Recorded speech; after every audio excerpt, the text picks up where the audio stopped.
الحمد لله نحمده ونستعينه ونستغفره ونؤمن به ونتوكل عليه ونعوذ بالله من شرور أنفسنا ومن سيئات أعمالنا من يهده الله فلا مضل له ومن يضلله فلا هادي له ونشهد أن لا إله إلا الله وحده لا شريك له ونشهد أن محمدا عبده ورسوله أرسله بالحق بشيرا ونذيرا وداعيا إلى الله بإذنه وسراجا منيرا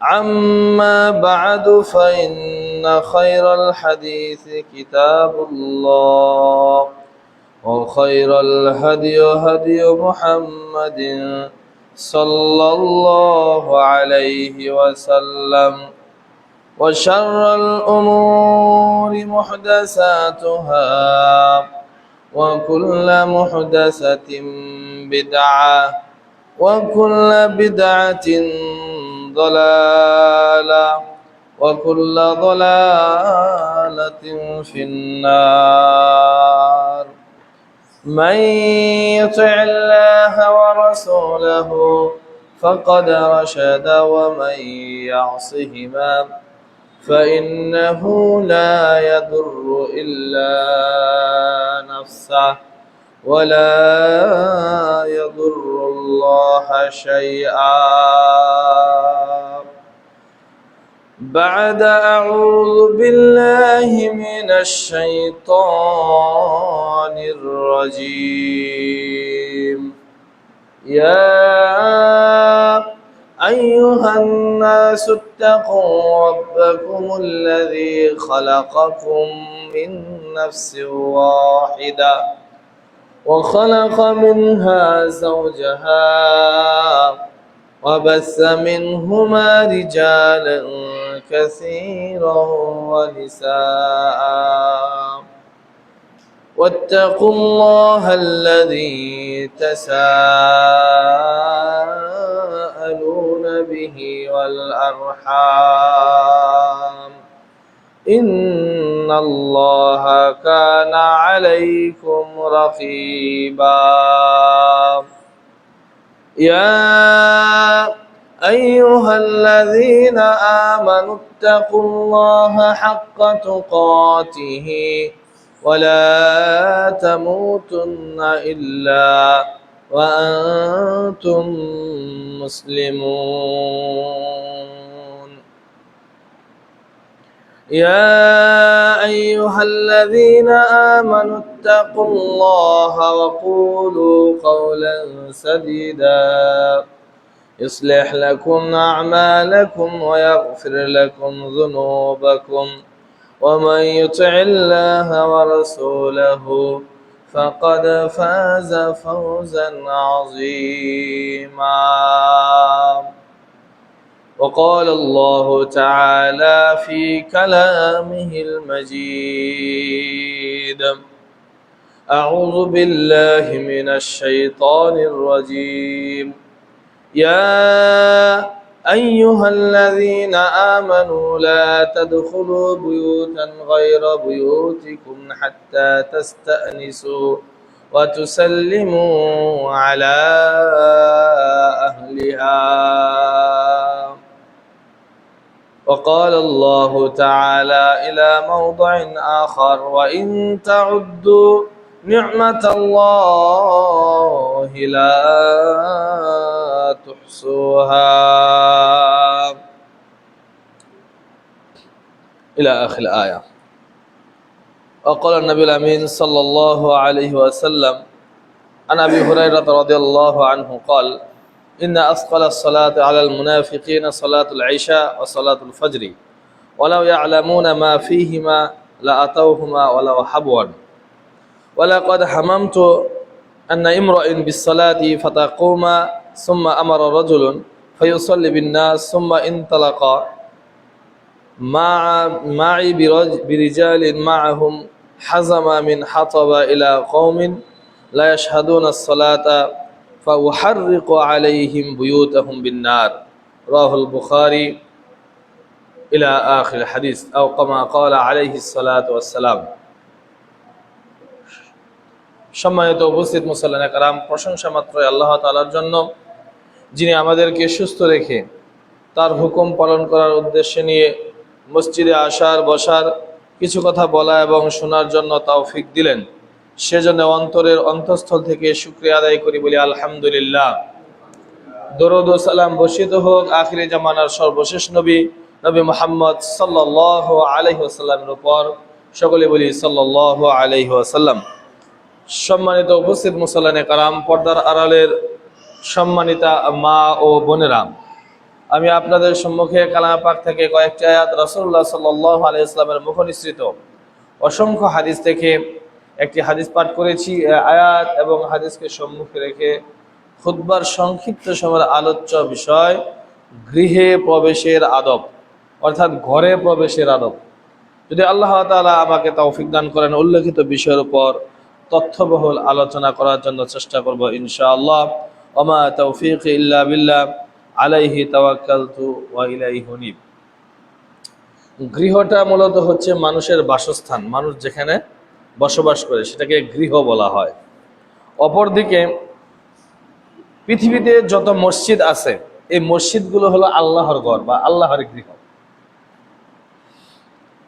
গৃহ নিজেও হতে পারে, আবার অপরেরও, গৃহটা মানে ঘরটা নিজেরও হতে পারে বা অপরের হতে পারে।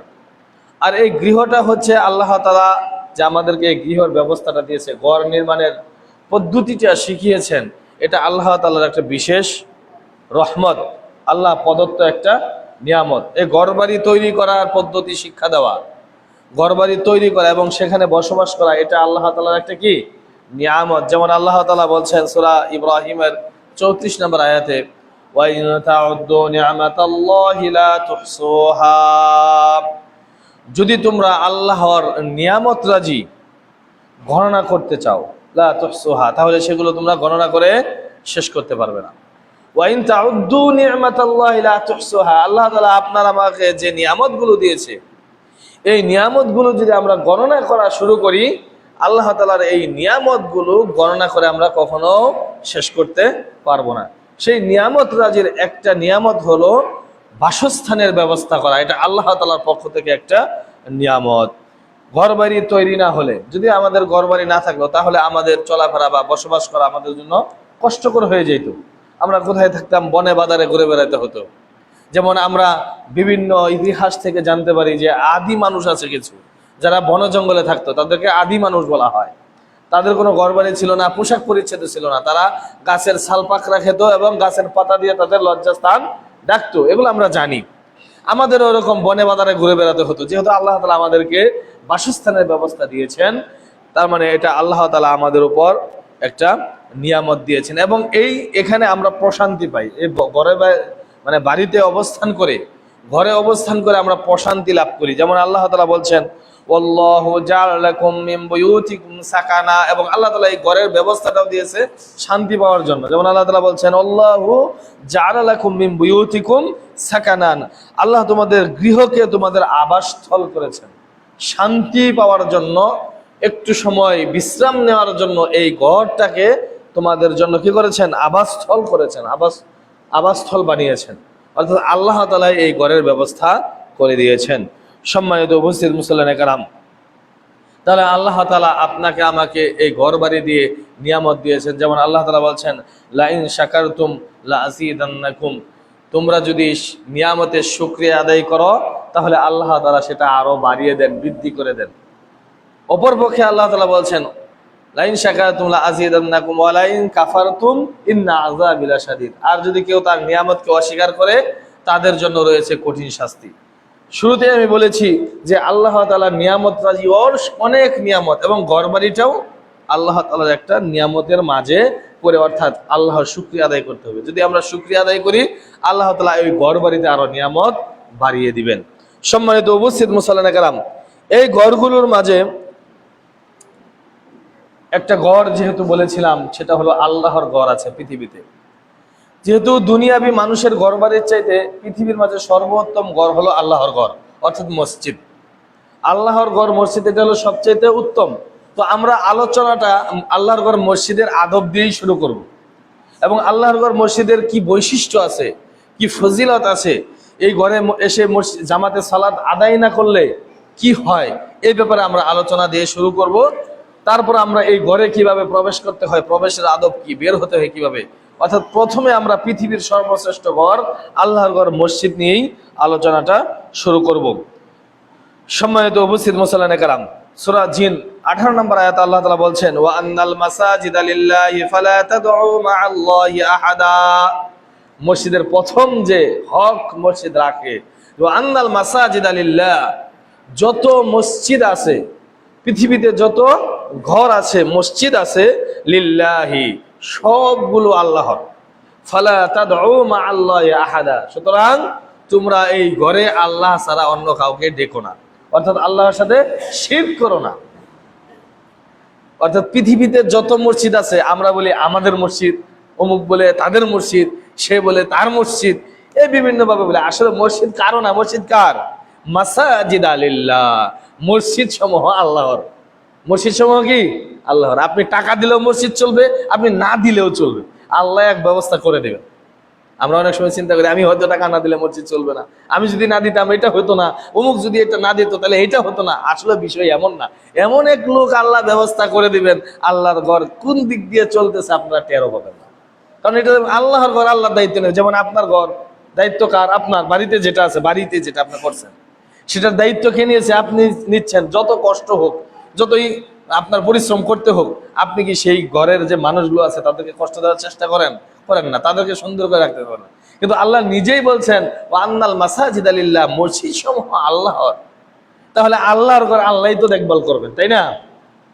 তো এজন্য আল্লাহ তাআলার এই ঘর আমরা দুশ্চিন্তায় পড়ে যাই বিভিন্ন সময় যে কিভাবে কি করব, এগুলা কোনার প্রয়োজন নেই, যেহেতু আল্লাহ দায়িত্ব নিয়েছেন এবং আল্লাহ বলেছেন যে এই ঘরগুলো, মসজিদগুলো হলো আল্লাহর। ফালা তাদউ মা'আল্লাহি আহাদা, সাবধান থাকতে হবে যাতে আমরা আল্লাহর ইবাদতে অন্য কাউকে আহ্বান না করি, শিরক না করে ফেলি। সম্মানিত উপস্থিত মুসল্লিনা কেরাম, আল্লাহ তাআলা এই মসজিদ নির্মাণে উদ্বুদ্ধ করতে গিয়ে বুখারী এবং মুসলিমের হাদিস রয়েছে, এবং আপনি এই হাদিসটি বাংলা মেশকাতে পেয়ে যাবেন 697 নম্বর হাদিস। নবী মুহাম্মদ সাল্লাল্লাহু আলাইহি ওয়াসাল্লাম বলেছেন, মান বানা লিল্লাহি মাসজিদান বানাল্লাহু লাহু বাইতান ফিল জান্নাহ। মান বানা লিল্লাহি মাসজিদান বানাল্লাহু বাইতান ফিল জান্নাহ, বানাল্লাহু লাহু বাইতান ফিল জান্নাহ। যে ব্যক্তি আল্লাহর সন্তুষ্টির জন্য, আল্লাহকে ভালোবেসে আল্লাহর জন্য মসজিদ নির্মাণ করবে, আল্লাহ তাআলা জান্নাতেও তার জন্য একটি বাড়ি নির্মাণ করবেন। সুবহানাল্লাহ। তারপর তাই নয়, নবী সাল্লাল্লাহু আলাইহি ওয়াসাল্লাম আরো বলছেন বুখারীর 450 নম্বর হাদিসে, মান বানা মাসজিদান ইয়াবতাগি বিহি ওয়াজহাল্লাহ বানাল্লাহু লাহু মিথলাহু ফিল জান্নাহ। যে ব্যক্তি দুনিয়াতে আল্লাহর সন্তুষ্টির জন্য, আল্লাহর সন্তুষ্টি পাওয়ার জন্য মসজিদ নির্মাণ করলো, ঘর নির্মাণ করলো, আল্লাহ তাআলা তার জন্য জান্নাতে অনুরূপ একটি বাড়ি নির্মাণ করবেন। সুবহানাল্লাহ। এই দুইটা হাদিস থেকে কিন্তু একটা বিষয় আসছে, সেটা হলো আল্লাহর সন্তুষ্টি। কার সন্তুষ্টি? আল্লাহর সন্তুষ্টি। যে আমি মসজিদ নির্মাণ করে দিলাম, এলাকার মানুষ আমার উপর সন্তুষ্ট হবে, এলাকার চেয়ারম্যান, এলাকার মেম্বার আমার উপর সন্তুষ্ট হবে, অমুক ব্যক্তি সন্তুষ্ট হবে। এটা নিয়ত না। নিয়ত কি? আমি মসজিদ নির্মাণ করছি, এই মসজিদ নির্মাণ করছি উদ্দেশ্য হলো আল্লাহকে সন্তুষ্ট করা, আল্লাহ যেন আমার উপর সন্তুষ্ট হয়ে, যেমন নবী মুহাম্মদ সাল্লাল্লাহু আলাইহি ওয়াসাল্লাম বলেছেন, অনুরূপ একটি ঘর জান্নাতে নির্মাণ করে দিবেন আমার জন্য, অর্থাৎ আমার আল্লাহ আমার প্রতি সন্তুষ্ট হয়ে যেন আমার জন্য জান্নাতে একটি বাড়ি নির্মাণ করে। বলেন তো, জান্নাতে যদি আপনার আমার বাড়ি থাকে, তাহলে আমি কোথায় থাকবো? আপনার জন্য যদি জান্নাতে বাড়ি থাকে, আপনি কোথায় থাকবেন? আপনি বাইরে থাকবেন নাকি জান্নাতে থাকবেন? জান্নাতে থাকবেন। যেহেতু আপনার ঘর নির্মাণ হয়েছে জান্নাতে, তাহলে আপনার জায়গাও কোথায়? জান্নাতে। তার মানে মসজিদ যারা নির্মাণ করে তাদের জায়গা হলো জান্নাতে। সুবহানাল্লাহ। অনেকে এখন চিন্তা করতেছে আমার তো সম্পূর্ণ মসজিদ নির্মাণ করার অবস্থা বা এরকম আর্থিক টাকা পয়সা আমার কাছে নেই। তখন এদের ব্যাপারে সান্ত্বনা হলো ওই হাদিসটা। নবী সাল্লাল্লাহু আলাইহি ওয়াসাল্লাম বলছেন, যে ব্যক্তি মসজিদের টিড্ডি পাখি দেখবেন ঘরের কোনায় কোনায় মাটি দিয়ে ছোট একটা বাসা বানায়, মাটি দিয়ে ছোট পাখির বাসা বানায় না, বা একটা পাখির বাসায় ধরেন কতটুকু জায়গা, একটা ইটের সমানও না, এই একটা ইট দিয়েও বা ওই পাখির কি বলে বাসা পরিমাণ জায়গাও যদি মসজিদে কেউ ব্যবস্থা করে দেয় মসজিদের জন্য, তার জন্য আল্লাহ তাআলা জান্নাতে বাড়ি নির্মাণ করবেন। সুবহানাল্লাহ। তাহলে এখন আর হতাশা নাই। তাহলে আপনার আমার সামর্থ্য অনুযায়ী, যার যতটুকু সামর্থ্য, যার 500 টাকা, যার 1000 টাকা, যার সামান্য, সে সামান্য দিয়ে সহযোগিতা করবে। তবে মসজিদ কারো ব্যক্তিগত সম্পদ নয়, মসজিদ কার? স্বয়ং আল্লাহ। সম্মানিত উপস্থিত মুসল্লিয়ানে কেরাম, তাহলে এই হাদিসগুলো থেকে বুঝতে পারলাম যে আমাকে আপনাকে মসজিদ নির্মাণ করতে হবে আল্লাহর সন্তুষ্টির জন্য। এবার আসেন, মসজিদে গিয়ে জামাতে সালাত আদায় করতে হবে, এটা মসজিদের একটা হক। এটা কি? মসজিদের একটা হক। বুখারীর 657 নম্বর হাদিসে নবী সাল্লাল্লাহু আলাইহি ওয়াসাল্লাম বলছেন, আবু হুরায়রা রাদিয়াল্লাহু আনহু থেকে বর্ণিত, ইন্না আসকালাস সালাতি আলাল মুনাফিকিনা, মুনাফিকদের জন্য সবচাইতে ভারী নামাজ হলো সালাতুল ইশা, ইশার নামাজ, ওয়া সালাতুল ফজরি, এবং ফজরের নামাজ। মুনাফিকদের জন্য সবচাইতে কষ্টকর সালাত হলো ফজরের নামাজ, এশার নামাজ এবং ফজরের নামাজ। তারপর বলছেন, ওয়ালাউ ইয়ালামুনা মা ফীহিমা লাআতাউহুমা ওয়ালাউ হাবওয়ান, এই দুইটাতে কি পরিমাণ নেকি রয়েছে, কি পরিমাণ ফজিলত এশা এবং ফজরের সালাতে, যদি বান্দা জানতো হামাগুড়ি দিয়ে হলেও সে মসজিদে জামাতের সাথে শামিল হতো। বিষয়টা কি আপনাদেরকে বোঝাতে পারছি? নবী মুহাম্মদ সাল্লাল্লাহু আলাইহি ওয়াসাল্লাম বলছেন যে মুনাফিকদের জন্য সবচাইতে ভারী নামাজ হলো এশা এবং ফজর। তারা যদি জানতো এই দুইটাতে কত ফজিলত রয়েছে, তাহলে তারা হামাগুড়ি দিয়ে হলেও জামাতে শামিল হতো। অর্থাৎ যারা এশা এবং, দেখেন যদি আমরা আদায় করি, গুরুত্ব বুঝি, তাহলে হামাগুড়ি দিয়ে হলেও জামাতে আসতাম। আর যারা আসে না তাদেরকে নবী সাল্লাল্লাহু আলাইহি ওয়াসাল্লাম বলেছেন কি, যারা এশা এবং ফজর জামাতে আদায় করে না তারা হলো মুনাফিক, এবং এই মুনাফিকদের জন্য সবচেয়ে ভারী নামাজ হলো এশা এবং ফজর। আমরা ইচ্ছা হলো বাড়িতে আদায় করে নিলাম, কিন্তু এটা লক্ষণটা পাওয়া গেল কোথায়? যে এর ভিতরে মুনাফিকি লক্ষণ আছে। আমার কথা নয়, নবী মুহাম্মদ সাল্লাল্লাহু আলাইহি ওয়াসাল্লাম এই কথা বলেছেন যে মুনাফিকদের জন্য সবচেয়ে ভারী সালাত। তারপর নবী সাল্লাল্লাহু আলাইহি ওয়াসাল্লাম বলেছেন, ওয়ালা ক্বাদ হামামতু আন্না ইন্না আমারা বিস সালাতি ফাতাকুমা আলা সুম্মা আমরিন রাজুলুন ফায়ুসাল্লি বিন নাস। আমার ইচ্ছা হয়, আমার মাঝে মাঝে এই ইচ্ছাটা হয় যে আমি কাউকে বলি যে তুমি আমার সালাতটা পড়িয়ে দাও। আমি, নবী সাল্লাল্লাহু আলাইহি ওয়াসাল্লাম বলছেন, আমি কাউকে দায়িত্ব দিই, ইমামতির দায়িত্ব দিয়ে আমি নিজে বের হয়ে যাই। বের হয়ে গিয়ে সুম্মা বিন্নাস সুম্মা ইনতালাকা মা বিরাজুলিন মাআহুম হাজামা মিন হাতামিন, কিছু কিছু লোকদের কাছে কাঠ থাকবে, কাঠের ভিতরে আগুন লাগানো থাকবে। ইলা কদিমা লা ইয়াশহাদুনাস সালাতা ফাউহাররিকু আলাইহিম বুয়ুতাহুম বিন্নার, যারা আজান শোনার পর মসজিদে আসে নাই, ওই যে কাঠের ভিতরে যে লাকড়ি আছে, এই লাকড়ির আগুন দিয়ে আমি তাদের ঘর বাড়ি জ্বালিয়ে পুড়ে ছারখার করে দেই, যারা সালাতের আজান শোনার পর মসজিদে না আসে। আমার ইচ্ছা হয়, নবী মুহাম্মদ সাল্লাল্লাহু আলাইহি ওয়াসাল্লাম বলছেন, যে আমার যাই নামাজে কাউকে দায়িত্ব দিয়ে সালাত আদায় করানোর, আর যারা নামাজে আসে না আজান শোনার পরও তাদের ঘর বাড়ি আমি আগুন দিয়ে জ্বালিয়ে দিই। কত বড় কঠিন কথা। তার মানে এই কথা থেকে বোঝা যাচ্ছে, যারা সালাতের আজান শোনার পর মসজিদে আসে না, নামাজ পড়ে, ধরেন নামাজ পড়ে বাড়িতে পড়ে, কিন্তু মসজিদে জামাতে পড়ে না, তাদের ব্যাপারে নবী সাল্লাল্লাহু আলাইহি ওয়াসাল্লাম বলছেন। আর যারা পড়ে না তাদের ব্যাপারে কি? আজান শোনার পরে যারা মসজিদে না আসবে তাদের ঘর জ্বালিয়ে দেওয়ার কথা নবী মুহাম্মদ সাল্লাল্লাহু আলাইহি ওয়াসাল্লাম ইচ্ছা পোষণ করেছেন। তার মানে মরলে তারা জাহান্নামে যাবে, এটাও বুঝিয়েছেন। সম্মানিত উপস্থিত মুসল্লিয়ানে কেরাম, আবু হুরায়রা রাদিয়াল্লাহু আনহু থেকে বর্ণিত আরেকটি হাদিস মুসলিমের মাঝে রয়েছে এবং বাংলা মেশকাত 1054 নম্বর হাদিস।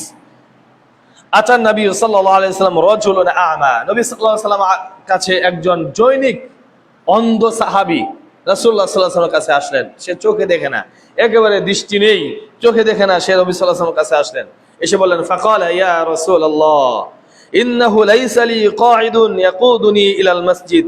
হে আল্লাহর নবী, আমি নিজে অন্ধ, আমাকে যে কেউ হাতে ধরে মসজিদে নিয়ে আসবে, মসজিদ পর্যন্ত যে আমাকে কেউ নিয়ে আসবে, এমন লোকও আমার নেই।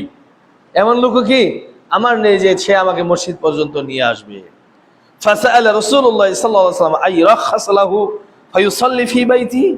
আল্লাহর নবী, আপনি কি আমাকে অনুমতি দিবেন বাড়িতে সালাত আদায় করার? দেখেন, এই সাহাবীটা কিন্তু সালাত আদায় করে বাড়িতে করার জন্য অনুমতি চাচ্ছে, যেহেতু তার মসজিদে নিয়ে আসার মতো কোনো লোক নেই। এজন্য নবী মুহাম্মদ সাল্লাল্লাহু আলাইহি ওয়াসাল্লামের কাছে জিজ্ঞাসা করছেন, আল্লাহ নবী, আমাকে যদি একটু রুখসত দিতেন, একটু সুযোগ দিতেন, যেহেতু আমার কোনো লোক নেই, আমিও চোখে দেখি না, তাহলে আমি বাড়িতে সালাত আদায় করতাম। তখন নবী সাল্লাল্লাহু আলাইহি ওয়াসাল্লাম প্রথমেই বললেন ফারাখাসা লাহু। নবী সাল্লাল্লাহু আলাইহি ওয়াসাল্লাম তাকে অনুমতি দিয়ে দিলেন, আচ্ছা ঠিক আছে, তুমি বাড়িতে সালাত আদায় করো। ফালাম্মা ওয়াল্লা, যখন সে চলে যাচ্ছিল, ওই অন্ধ সাহাবীটা চলে যাচ্ছিল, অনেকেই বলেছেন তার নাম হলো আব্দুল্লাহ ইবনে উম্মে মাকতুম, আব্দুল্লাহ ইবনে উম্মে মাকতুম, কিন্তু হাদিসে উল্লেখ করেছেন জৈনিক অন্ধ লোক। তো অনেক হাদিস বিশারদগণ বলেছেন যে ইনি আব্দুল্লাহ ইবনে উম্মে মাকতুম। তখন নবী সাল্লাল্লাহু আলাইহি ওয়াসাল্লাম তাকে ডাকলেন, ফালাম্মা ওয়াল্লা দাআহু, তাকে ডাকলেন, ফাকালা হাল তাসমাউন নিদা, ডেকে এনে তাকে জিজ্ঞাসা করলেন, তুমি কি আজান শুনতে পাও? হাল তাসমাউন নিদা, যখন মসজিদে আজান হয় তখন কি তুমি আওয়াজ পাও, আজানের আওয়াজটা পাও?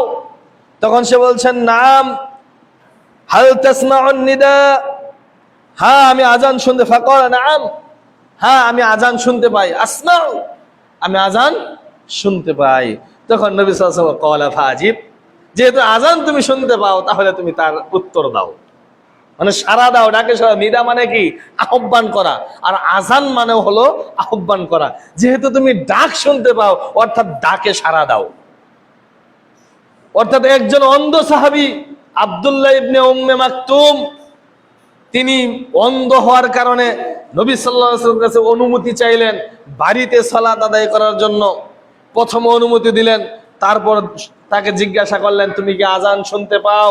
সে বলল, হ্যাঁ আমি আজান শুনতে পাই। যেহেতু তুমি আজান শুনতে পাও, তাহলে তুমি মসজিদে এসেই নামাজ আদায় করবে। অর্থাৎ আপনি আমি এতটা অথর্ব হয়ে যাইনি, আপনি আমি এতটা দুর্বল হয়ে যাইনি, যে কারণে আপনি আমি মসজিদ ছেড়ে বাড়িতে সালাত আদায় করব, মসজিদে আদায় না করে ঘরে বসে থাকবো। এই সুযোগ আব্দুল্লাহ ইবনে উম্মে মাকতুম অন্ধ সাহাবী পেলেন না। আর আপনি আমি সবল একজন মানুষ, একজন শক্তিশালী মানুষ, যে ব্যক্তি হাটে বাজারে বনে বাজারে ঘুরে বেড়ায়, সে যদি বলে আমি মসজিদে আসতে পারি না অসুস্থতার কারণে, বুঝতে হবে আসলে এটা কোনো কারণ না, আসলে সে সালাত আদায় করবে না, এটা তার কারণ। সম্মানিত উপস্থিত মুসল্লিয়ানে কেরাম, কিভাবে বুঝাই এই হাদিস আমি আপনাদেরকে, কিভাবে বুঝাই? একজন অন্ধ সাহাবীকে নবী সাল্লাল্লাহু আলাইহি ওয়াসাল্লাম অনুমতি দিলেন না বাড়িতে সালাত আদায় করার জন্য। যারা বাড়িতে সালাত আদায় করে মসজিদে এসে সালাত আদায় করে না, তাদের ব্যাপারে নবী সাল্লাল্লাহু আলাইহি ওয়াসাল্লাম বললেন, আমার ইচ্ছে হয় তাদের ঘর বাড়িতে আগুন জ্বালিয়ে দিই। কত বড় কঠিন কথা। সম্মানিত উপস্থিত মুসল্লিয়ানে কেরাম, পৃথিবীর মাঝে যত জায়গা আছে, সবচাইতে সর্বশ্রেষ্ঠ জায়গা হলো মসজিদ, আর সবচাইতে নিকৃষ্ট জায়গা হলো দোকানপাট বাজার। সবচাইতে নিকৃষ্ট জায়গা কোনটা? দোকানপাট বাজার। আর সবচাইতে উৎকৃষ্ট জায়গা, সর্ব উত্তম জায়গা, সেটা হলো আল্লাহর ঘর মসজিদ। ইমাম সাহেব এটা আবার কি বলেন? হ্যাঁ আমি বলছি না, নবী মুহাম্মদ সাল্লাল্লাহু আলাইহি ওয়াসাল্লাম বলছেন। হাদিস মুসলিম মিশকাতের 696 নম্বর হাদিস। আন আবি হুরায়রা রাদিয়াল্লাহু আনহু قال قال رسول الله صلى الله عليه وسلم أحب البلاد إلى الله مساجدها وأبغض البلاد إلى الله أسواقها। আবু হুরায়রা রাদিয়াল্লাহু আনহু বলছেন, নবী সাল্লাল্লাহু আলাইহি ওয়াসাল্লাম বলেছেন, আল্লাহ তাআলার কাছে পৃথিবীর মাঝে যত ঘর বাড়ি আছে, সবকিছুর মাঝে যত জায়গা আছে, সবচাইতে প্রিয়, সবচাইতে পছন্দনীয় জিনিস হলো আসওয়াকুহা মাসাজিদুহা। মাসাজিদুহা, সবচাইতে পছন্দনীয় জায়গা হলো এই পৃথিবীর মাঝে মসজিদগুলো আল্লাহ তাআলার কাছে। তারপর বলছেন ওয়া আবগাদুল বিলাদি ইলাল্লাহি আসওয়াকুহা, এবং পৃথিবীর মাঝে যত জায়গা আছে সকল জায়গার চাইতে আল্লাহ তাআলার কাছে নিকৃষ্ট জায়গা হলো বাজার। আসওয়াকহা, পৃথিবীর বাজার সমূহ। অথচ আপনার আমার আড্ডা এই বাজার আর দোকানপাটে হয়।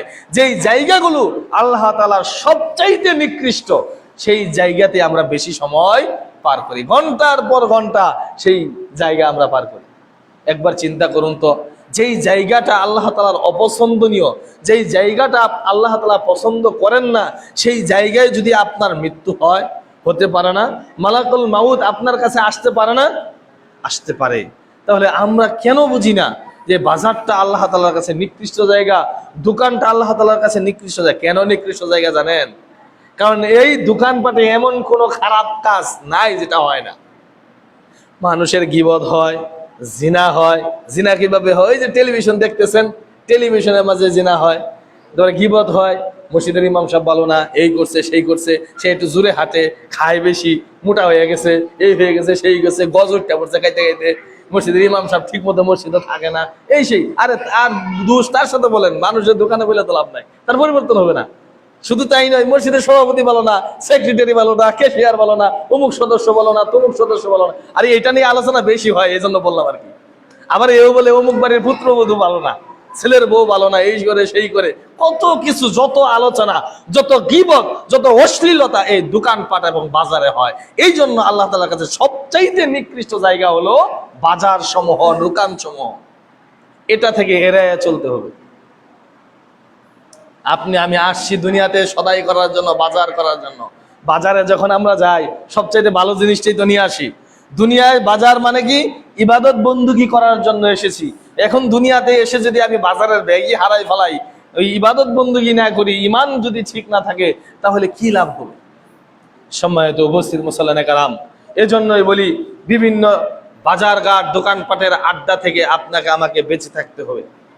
সর্বোচ্চ আপনার যদি একান্ত প্রয়োজন হয়, যতটুকু প্রয়োজন, আমি এটা বলছি না যে আপনি বাজারে যায়েন না একেবারেই, হ্যাঁ, যতটুকু আপনার প্রয়োজন, বাজার ঘাটে যদি আপনি না যান, তাহলে আপনি বাজার করবেন কিভাবে? চাল ডাল ইত্যাদি ইত্যাদি এগুলো কিভাবে আনবেন? হ্যাঁ, আপনি যাবেন, যতটুকু আপনার প্রয়োজন, আপনি প্রয়োজন সেরে সাথে সাথে বাজার ত্যাগ করবেন। সাথে সাথে কি করবেন? বাজার ত্যাগ করবেন। এবং এটা নিয়ত করে নেবেন, বাজারে প্রবেশের দোয়া আছে, দোয়া পড়বেন। বা দোয়া যদি ওটা না জানেন, সর্বোচ্চ যেটা এটা বলবেন। যদি না পারেন, বিসমিল্লাহ বলে প্রবেশ করবেন। বিসমিল্লাহ বলে প্রবেশ করবেন। দ্রুত, যত দ্রুত বাজার কার্য শেষ করা যায়, তত দ্রুত আপনি বাজার থেকে ফিরে আসবেন। বসে বসে গল্প করার, বসে বসে চায়ের আড্ডায়, সিগারেটের আড্ডায়, জুয়ার আড্ডায়, টেলিভিশনের আড্ডায়, তাস খেলার আড্ডায়, লুডো খেলার আড্ডায় বসার কোনো সুযোগ একজন মুসলিমের নেই। সম্মানিত উপস্থিত মুসল্লিয়ানে কেরাম, পর্দার আড়ালের সম্মানিতা মা ও বোনেরা, আমি আপনাদেরকে বুঝাচ্ছিলাম পৃথিবীর মাঝে সর্বশ্রেষ্ঠ জায়গা হলো আল্লাহ তাআলার কাছে মসজিদ, এবং সবচাইতে নিকৃষ্ট জায়গা হলো পৃথিবীর বাজার সমূহ। এবার আসেন মসজিদে প্রবেশের আদব। আজকে যে আমাদের আলোচ্য বিষয়, যে গৃহে প্রবেশের আদব, যেহেতু পৃথিবীর মাঝে সবচাইতে উত্তম গৃহ হলো মসজিদ, এজন্য আমরা শুরুতেই মসজিদে কিভাবে প্রবেশ করব এই আলোচনা আমরা শুনবো। তারপর আমরা পর্যায়ক্রমে নিজের ঘরে কিভাবে প্রবেশ করব, অন্যের ঘরে কিভাবে প্রবেশ করব, সেই বিধানগুলো আমরা আলোচনা শুনবো। যখন আমরা মসজিদে প্রবেশ করব, তখন আমরা প্রবেশ করার সময় দোয়া পড়ব। কি পড়ব? দোয়া পড়ে প্রবেশ করব। যখন আমরা মসজিদে প্রবেশ করব, দোয়া পড়ে প্রবেশ করব। একটা দোয়া আছে, আবু হুমায়দ আস-সাঈদী রাদিয়াল্লাহু আনহু থেকে বর্ণিত, ইবনে মাজার 772 নম্বর হাদিসে নবী সাল্লাল্লাহু আলাইহি ওয়াসাল্লাম বলছেন, ইযা দাখালা আহাদুকুমুল মাসজিদা ফায়ুসাল্লিম আলা নবী সাল্লাল্লাহু আলাইহি ওয়াসাল্লাম, যখন তোমাদের মাঝে কেউ মসজিদে প্রবেশ করে, সর্বপ্রথম সে নবী সাল্লাল্লাহু আলাইহি ওয়াসাল্লামের উপর দরুদ পাঠ করবে। অর্থাৎ মসজিদে প্রবেশ করার পূর্বে কি করতে হবে? নবী সাল্লাল্লাহু আলাইহি ওয়াসাল্লামের উপর দরুদ পাঠ করতে হবে। সুম্মা লিয়াকুল আল্লাহুম্মা ইফতাহলি আবওয়াবা রাহমাতিক, তারপর বলবে আল্লাহুম্মা ইফতাহলি আবওয়াবা রাহমাতিক, হে আল্লাহ, আপনি আমার জন্য রহমতের দরজা সমূহ উন্মোচন করে দিন, রহমতের দ্বার সমূহ খুলে দিন। ওয়াইদা খারাজা ফালিয়াকুল, আর যখন বের হবে তখন সে বলবে আল্লাহুম্মা ইন্নী আসআলুকা মিন ফাজলিক, হে আল্লাহ, আমি আপনার কাছে অনুগ্রহ প্রার্থনা করি। অর্থাৎ কোন অনুগ্রহ? যখন মসজিদে প্রবেশ করলাম, আল্লাহ আপনার রহমত কামনা করছি, আল্লাহ আপনি আমার উপর রহমত বর্ষণ করুন। আর যখন বের হলাম তখন বলছি, হে আল্লাহ, আমি আপনার অনুগ্রহ কামনা করি। আচ্ছা, আপনি যে বের হচ্ছেন, বের হওয়ার পর দুনিয়াবি যে কাজগুলো করবেন, নিজের আহার পরে এবং বস্ত্রের জন্য, নিজের পরিবার পরিজনকে পরিচালনা করার জন্য যেই ইনকামটা আপনি করবেন, ওই ইনকামে যেন আল্লাহ আপনার প্রতি অনুগ্রহশীল হয়, এই অনুগ্রহ চাওয়া। দুনিয়াতে যাতে কোনো পাপের সাথে আপনি, মসজিদ থেকে বের হওয়ার পর যাতে কোনো পাপের সাথে আপনি জড়িত না হন, এই অনুগ্রহ আল্লাহ তাআলার কাছে কামনা করা। কিন্তু আমরা এই দুইটার কোনোটাই, মসজিদেই আসি না, এই দোয়া কখন করব? আমরা মসজিদেই আসি না। অর্থাৎ রহমত চাওয়ার মাধ্যম হলো কোথায়? আপনি বাজারে যাওয়ার সময় তো রহমতের দোয়া করেন না। নিজের ঘরে প্রবেশ করার জন্য এই দোয়া নাই যে আল্লাহুম্মা কি বলে, আল্লাহুম্মা ইফতাহলি আবওয়াবা রাহমাতিক। এটা কিন্তু নিজের ঘরের প্রবেশের সময় দোয়া না। কোন ঘরে প্রবেশের সময়? মসজিদে প্রবেশের সময়। আল্লাহ, আপনি আমার জন্য রহমতের দরজা সমূহ উন্মোচন করে দিন, খুলে দিন। অর্থাৎ রহমতের দরজা খোলা হয় কোথায়? মসজিদে, কোনো বাজার ঘাট দোকানপাটে নয়। আমরা অনেক সময় বুঝি যে আমার উপর আল্লাহর অনুগ্রহ নাই, দয়া নাই। আরে আপনার উপর আল্লাহর অনুগ্রহ দয়া থাকবে কিভাবে? আপনি তো সপ্তাহে একদিন মসজিদে আসেন। সম্মানিত উপস্থিত মুসল্লিনে কেরাম, আপনি কখনো আল্লাহর অনুগ্রহ চান না, আপনি মসজিদেই আসেন না, আল্লাহর অনুগ্রহ কিভাবে চাইবেন? মসজিদে আসলে বের হওয়ার সময় না এই দোয়া বলা হয় যে আল্লাহুম্মা ইন্নী আসআলুকা মিন ফাদলিকা, আল্লাহ, আমি আপনার অনুগ্রহ কামনা করি।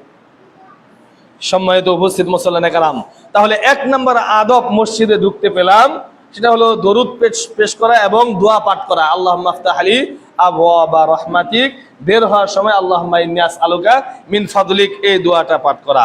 তারপর যখন প্রবেশ করব, আরেকটা বিধান হলো ডান পা আগে দেওয়া। মসজিদে কি ডান পা আগে দেওয়া, আগে দিতে হবে, ডান পা দিতে হবে। মসজিদে প্রবেশ করার সময় ডানটা আগে দিতে হবে। আমরা অনেক সময় ভুল করে বাম পা আগে দিয়ে দিই, মানে হয়তো এটা অভ্যাস।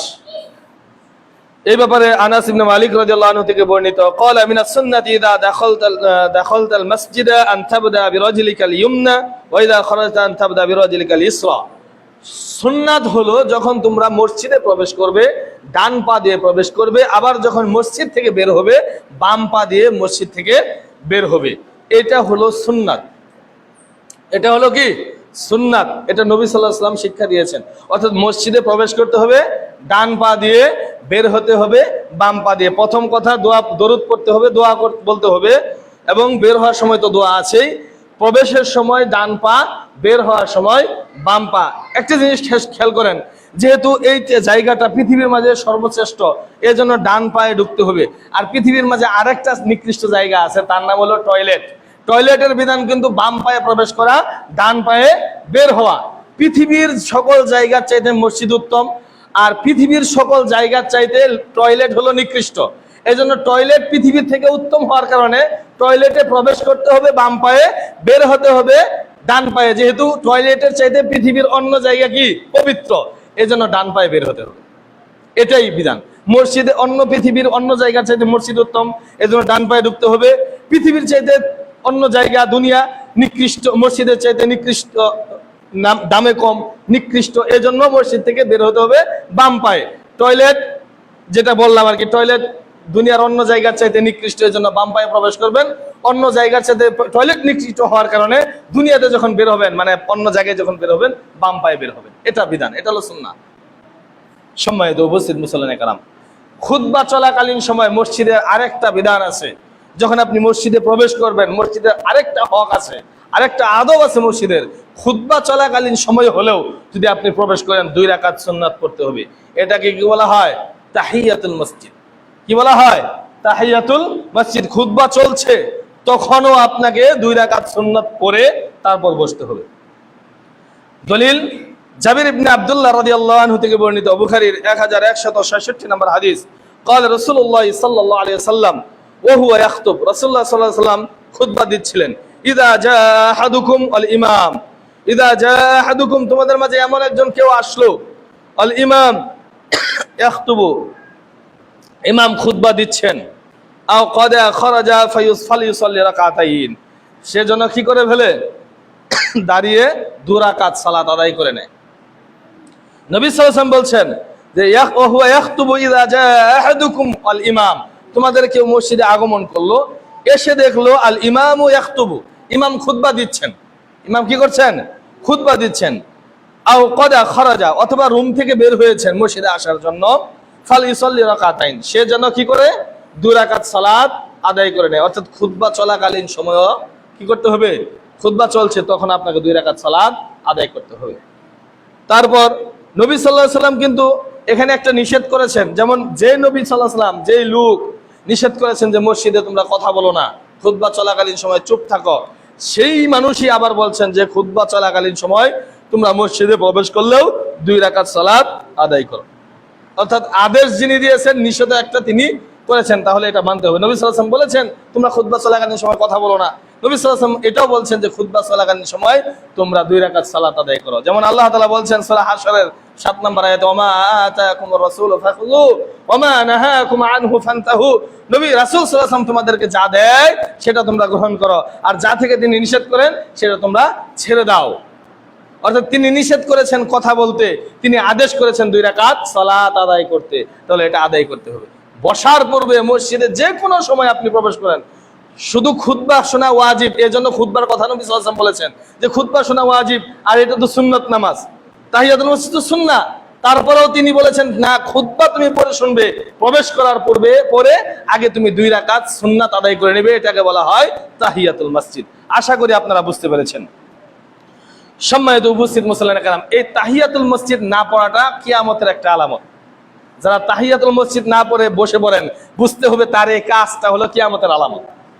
হাদিস আব্দুল্লাহ ইবনে মাসউদ রাদিয়াল্লাহু আনহু থেকে বর্ণিত, সিলসিলা সহিহার 649 নম্বর হাদিস, ইন্না মিন আশরাতিস সাআ আই ইয়ামুরু রাজুলু ফিল মসজিদ লা ইউসাল্লু ফীহি রাকাতাইন।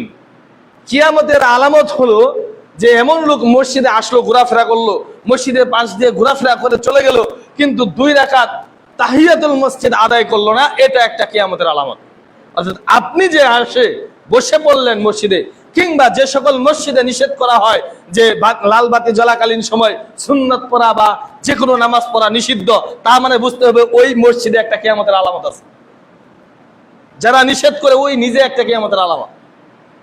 কারণ হাদিস বলছি, আমি আমার ব্যক্তিগত কোনো কথা বলছি না, নবী মুহাম্মদ সাল্লাল্লাহু আলাইহি ওয়াসাল্লাম বলেছেন যে তাহিয়াতুল মসজিদ যদি কেউ না আদায় করে, তাহলে বুঝতে হবে এটা একটা কিয়ামতের আলামত। সম্মানিত উপস্থিত মুসল্লিয়ানে কেরাম, তাহলে আমরা মোটামুটি মসজিদে প্রবেশের আদব জানলাম। আবার শুরু থেকে বলি, মসজিদে প্রবেশকালে আমরা কি করব? রাসূলুল্লাহ সাল্লাল্লাহু আলাইহি ওয়াসাল্লামের উপর দরুদ পেশ করব, দোয়া পাঠ করব, আল্লাহুম্মা ইফতাহ লি আবওয়াবা রাহমাতিক। ডান পায়ে প্রবেশ করব, বের হওয়ার সময় দোয়া বলবো আল্লাহুম্মা ইন্নী আসআলুকা মিন ফাদলিক, এবং বের হওয়ার সময় বাম পা দিয়ে বের হব। তারপর মসজিদে যখনই আমি আসব, অন্য সময় আসতে তো আর খুতবা চলে না, খালি শুধু জুমার দিন জুমার সালাতে খুতবা চলে। অন্য সময়ে যদি আসি, বসার পূর্বে, যেমন ধরেন মাগরিবের সালাতের পূর্বে কোনো সুন্নাত নেই, কি নেই? কোনো সুন্নাত নামাজ নেই, তা আজান হয়েছে, আপনি 2 রাকাত সুন্নাত পড়ে তারপরে আপনি বসে থাকেন, তারপরে আপনি কি করেন? বসে থাকেন। কিন্তু সুন্নাত না পড়ে নফল 2 রাকাত তাহিয়াতুল মসজিদ না আদায় করে আপনি বসতে পারবেন না। 2 মিনিট সময় আছে, আপনি দাঁড়ায় থাকেন। 2 মিনিট সময়ে 2 রাকাত নামাজ পড়া একটু অনেকের জন্য কঠিন হয়ে যায়, অনেকে হয়তো বা পারতেও পারেন, কিন্তু 2 রাকাত 2 মিনিটে পড়াটা অনেক ক্ষেত্রেই কঠিন। তাহলে আপনি ওই 2 মিনিট দাঁড়িয়ে থাকবেন, বসবেন না, বসার অনুমতি নেই। মাগরিবের আজানের পর সাহাবীরা এমন ভাবে এই তাহিয়াতুল মসজিদটা আদায় করতেন, যারা পরবর্তীতে আসতেন, মানে পরের সময়ে নিকটবর্তী জামাত শুরু হওয়ার আগ মুহূর্তে আসতেন, এসে তারা দেখতেন যে সকলেই সুন্নাত পড়ছে, সকলে কি করছে? সুন্নাত সালাত আদায় করছে। একজন যারা আসছে পরে, তারা একে অপরকে জিজ্ঞাসা করতো যে জামাত কি শেষ হয়ে গিয়েছে? কেননা মাগরিবের 3 রাকাত ফরজ সালাতের পর কিন্তু 2 রাকাত সুন্নাত আছে, সুন্নাতে মুআক্কাদা। তারা ভাবতো কি যে সালাত শেষে, জামাত শেষে মনে হয় ওই 2 রাকাত আদায় করতেছে, এজন্য একজন আরেকজনকে জিজ্ঞাসা করতো জামাত কি শেষ হয়ে গেছে? তখন তারা বলতো যে জামাত শেষ হয়নি, তারা তাহিয়াতুল মসজিদ বা দুখুলুল মসজিদ সালাত আদায় করছে, 2 রাকাত সালাত। অর্থাৎ মাগরিবের আগে 2 রাকাত সালাতকে সাহাবীরা এতটা গুরুত্ব দিতেন। আর অনেক মসজিদে নিষেধ করে দেয় যে মাগরিবের সময় ওয়াজ করা হবে, কি হবে না? সুন্নাত আদায় করা হবে। এটা বেয়াদবি, অনেকে এইভাবে উল্লেখ করে যে এটা বেয়াদবি। আমি সেই জায়গাগুলো উল্লেখ করছি না। সম্মানিত উপস্থিত মুসল্লিয়ানে কেরাম, তাহলে তারপরে আমল যেটা, খুতবা চলাকালীন সময় হলেও তাহিয়াতুল মসজিদ আদায় করা, না পড়াটা কিয়ামতের আলামত, সেটা তো বললাম। এবার আসেন বাড়িতে, আপনার আমার বাড়িতে যখন আমি প্রবেশ করব, সেখানেও কিন্তু আদব আছে। আপনার নিজের বাড়ি, নিজের ঘর, তারপরেও কিন্তু সেখানে প্রবেশের আদব আছে। এই ব্যাপারে জাবির রাদিয়াল্লাহু আনহু থেকে বর্ণিত, মুসলিমের 2018 নম্বর হাদিস, নবী সাল্লাল্লাহু আলাইহি ওয়াসাল্লাম বলছেন, ক্বালা ইযা দাখালা আর-রাজুলু বাইতাহু ফাযাকারা ইসমুল্লাহি তাআলা হিনা ইয়াদখুলু ওয়া হিনা ইয়াতআমু ক্বালা আশ-শাইতান লা মাবাইতা লাকুম ওয়া লা আশা হা হুনা ওয়া ইন দাখালা ফালাম ইযকার ইসমুল্লাহি ইনদা দুখুলিহি। নবী সাল্লাল্লাহু আলাইহি ওয়াসাল্লাম বলছেন, কোন লোক যখন তার বাড়িতে প্রবেশ করে, তখন আল্লাহর নাম স্মরণ করে, তার মানে বিসমিল্লাহ বলে বাড়িতে প্রবেশ করে। প্রবেশ করার পর সে খাবার দাবার খায়, খানাপিনা করার পর শয়তান তো থাকে সাথে, শয়তান বলে হিনা ইয়াতআমু ক্বালা আশ-শাইতান, তখন শয়তান বলে লা মাবাইতা লাকুম ওয়া লা আশা হা হুনা ওয়া ইন দাখালা ফালাম ইযকার ইসমুল্লাহ। এই বাড়িতে অন্য শয়তানদেরকে বলে যে এই বাড়িতে তোমার জন্য খাবারও নেই, এই বাড়িতে তোমরা থাকতেও পারবে না, কেননা এই বান্দা যখন এই বাড়িতে প্রবেশ করেছে সে বিসমিল্লাহ বলে আল্লাহর নাম স্মরণ করে বাড়িতে প্রবেশ করেছে। অন্য পক্ষে বলছেন, শয়তান নিজে আবার রাসূল সাল্লাল্লাহু আলাইহি ওয়াসাল্লাম বলছেন, ইনদা দুখুল ক্বালা আশ-শাইতান আদরাকতাল মাবাতা ওয়া ইন লাম ইয়াযকার ইসমুল্লাহি ইনদা মাতআমাহু ক্বালা আদরাকতাল মাবাইতা ওয়াল আশা।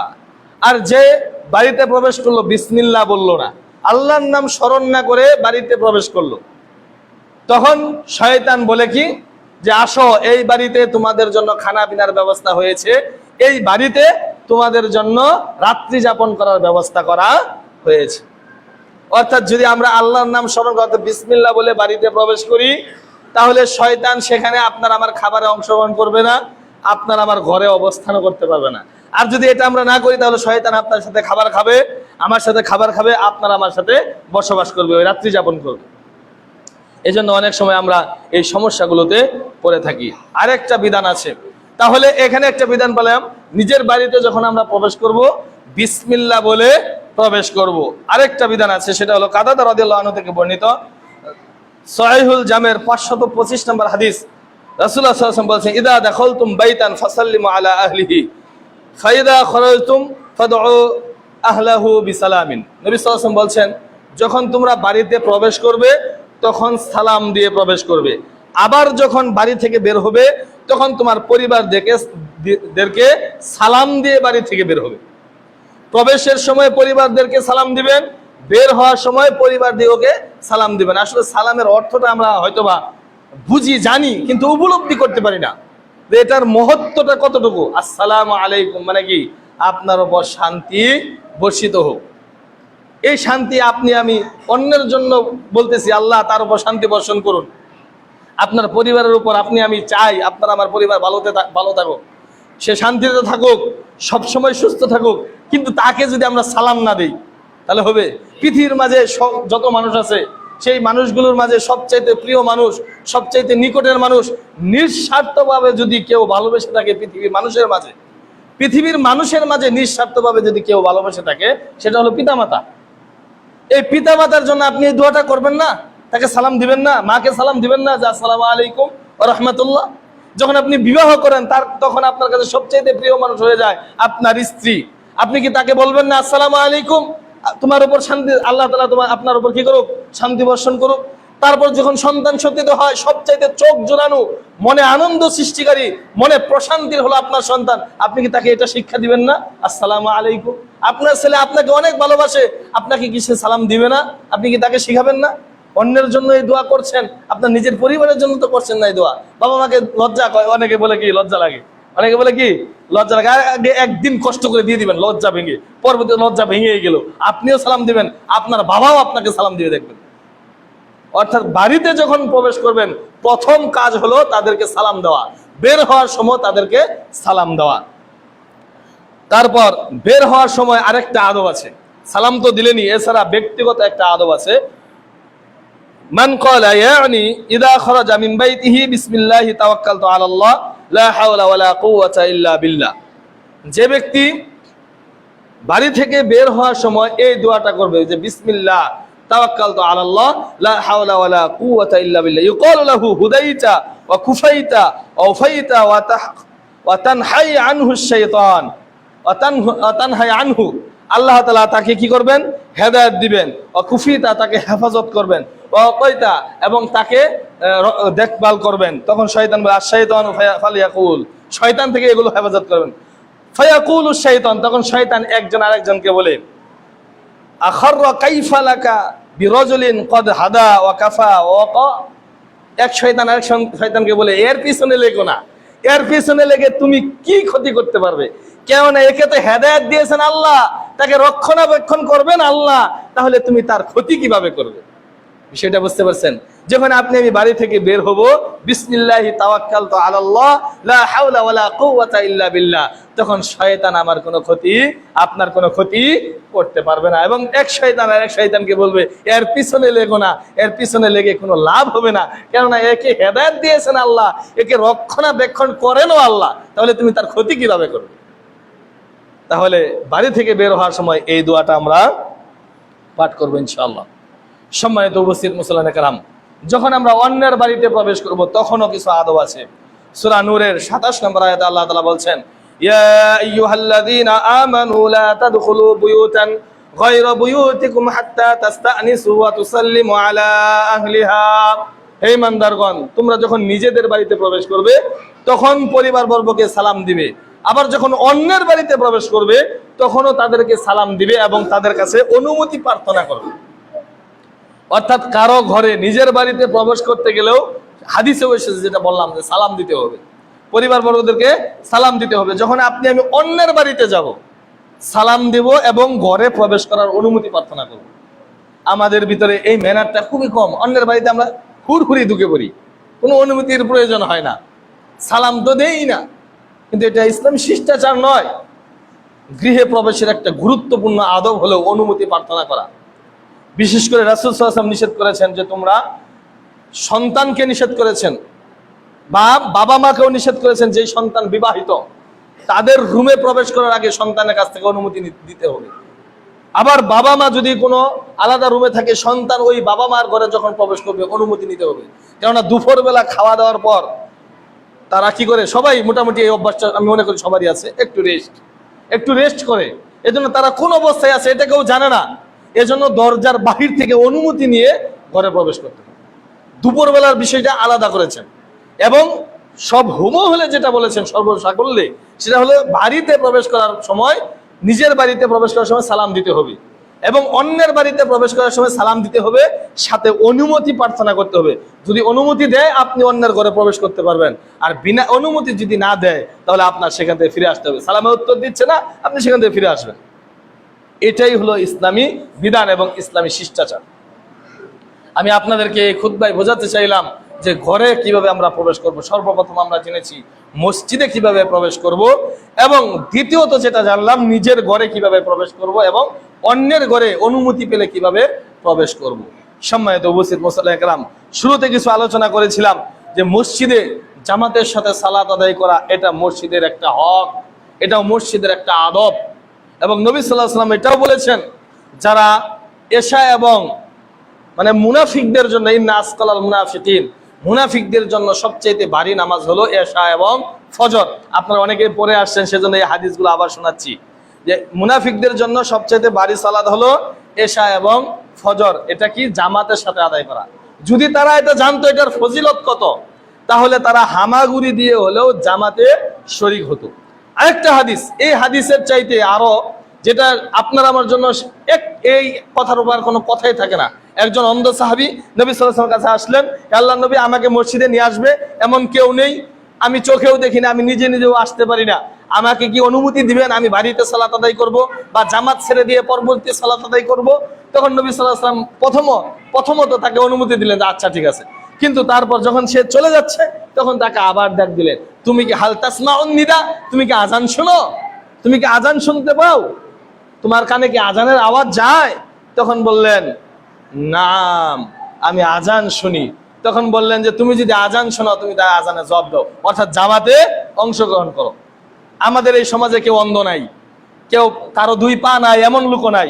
আপনারা আজান শোনার পরেও যে মসজিদে আসেন না, তার মানে কি আপনাদের ভিতরে মুনাফিকি আছে?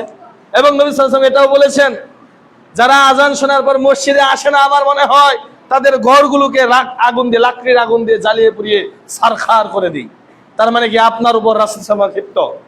রাসূল সাল্লাল্লাহু আলাইহি ওয়াসাল্লাম ক্ষিপ্ত মানে কি স্বয়ং আল্লাহ আপনার উপর ক্ষিপ্ত। আর আল্লাহ তাআলা যদি আপনার আমার উপর ক্ষিপ্ত থাকে, স্বয়ং রাসূল সাল্লাল্লাহু আলাইহি ওয়াসাল্লাম যদি ক্ষিপ্ত থাকে, সে হাসরের মাঠে বিভীষিকাময় অবস্থার সময় কি হাউজে কাউসারের পানি পান করাবেন? আল্লাহ তাআলা কি আপনাকে আমাকে আরশের ছায়ার নিচে স্থান দিবেন? দিবেন না। জান্নাতও দিবেন না। আল্লাহর রাগ মানে কি? আল্লাহর রাগের বহিঃপ্রকাশ হলো জাহান্নাম। আল্লাহর রাগটা প্রকাশ করেন জাহান্নামের মাধ্যমে। অর্থাৎ আল্লাহ আপনার আমার উপর রাগান্বিত মানে জাহান্নাম দিয়ে আপনাকে আমাকে শাস্তি দিবেন। সম্মানিত উপস্থিত মুসল্লিয়ানে কেরাম, আপনাকে আমি কি দিয়ে বুঝাই, কিভাবে বুঝাই যে মসজিদে জামাতের সাথে সালাত আদায় করা কতটুকু গুরুত্ব। জামাতের সাথে সালাত আদায় না করার কারণে যদি তারা মুনাফিক হয়ে যায়, আর যারা একেবারে সালাত আদায় করেন না তারা কি? তাদের কথা একবার চিন্তা করুন তো, তারা কি? সম্মানিত উপস্থিত মুসল্লিয়ানে কেরাম, যতই আমরা বলি না কেন নামাজ না পড়লে কি হবে, ইমান ঠিক আছে, এই কথার কোনো ভ্যালু নাই। যদি আপনি নামাজ না পড়েন, আপনার ইমানই তো নাই।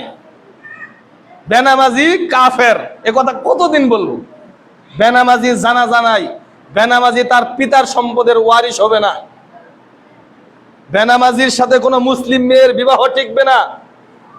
তাদের ভিতরে যদি একজন নামাজ পড়ে একজন না পড়ে, বিবাহ বিচ্ছেদ হয়ে গেছে, যতদিন মেলামেশা করেছে ততদিনই জিনা হয়েছে। কারণ বেনামাজি কাফের হওয়ার কারণে মুসলিম মেয়ের সাথে বিবাহ জায়েজ নেই, তাদের বিবাহ এমনি ওটো তালাক হয়ে গেছে, তালাক আর দিতে হবে না। আর দুজন যদি বেনামাজি হয় তাহলে তো কোনো কথাই নেই, কাফেরে কাফেরে বিবাহ জায়েজ। সম্মানিত উপস্থিত মুসল্লিয়ানে কেরাম, বেনামাজির জন্য দোয়া করা যায় না, বেনামাজির জন্য দোয়া করা যায় না। যেমন রব্বানা গফিরলি ওয়ালি ওয়ালিদাইয়া ওয়ালিল মুমিনিনা ইয়াওমা ইয়াকুমুল হিসাব, যে মুমিনদের জন্য দোয়া করা। সম্মানিত উপস্থিত মুসল্লিয়ানে কেরাম, আল্লাহ তাআলা আমাদের সকলকেই যে আলোচনাগুলো করলাম এই আলোচনার উপর আমল করার তৌফিক দান করুন। আমিন। ওয়া আখিরু দাওয়ানা আলহামদুলিল্লাহি রাব্বিল আলামিন।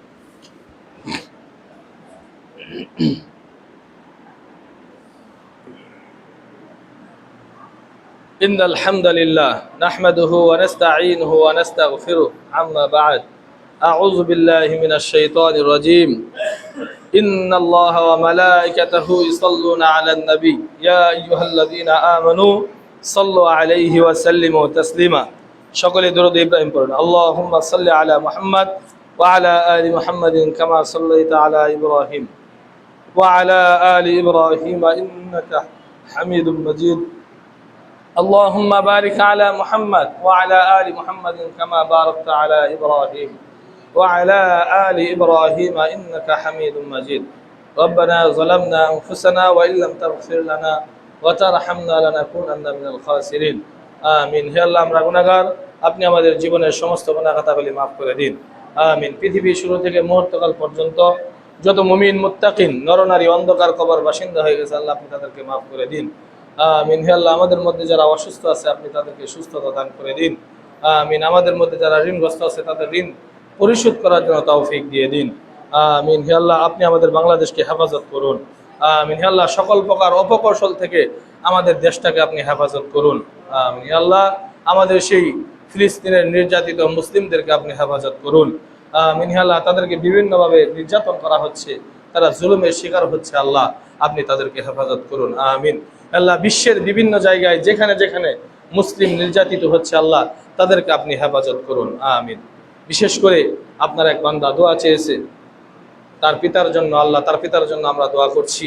আল্লাহ তাআলা যেন তার দুনিয়াবি সকল ভুলভ্রান্তি ক্ষমা করে দিয়ে তার পিতাকে জান্নাতের বাগিচা, তার কবরকে জান্নাতের বাগিচা বানিয়ে দিন। আমিন। সম্মানিত উপস্থিত মুসল্লিয়ানে কেরাম, এখানে বলে গিয়েছিলাম, সেটা হলো হুমায়ুন ভাই তার আব্বার জন্য দোয়া চেয়েছেন।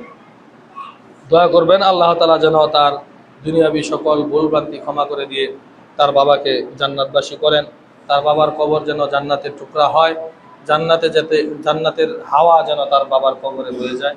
সন্তান পিতার জন্য দোয়া চেয়েছে, খাস করে আপনারা অন্তর থেকে দোয়া করবেন যাতে আল্লাহ তাআলা তার সকল গুনাহ খাতাগুলি ক্ষমা করে দিয়ে তাকে জান্নাতের ব্যবস্থা করে দেন। আমিন।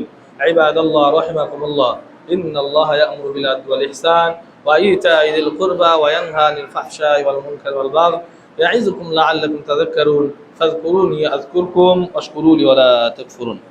أقيموا صفوفكم.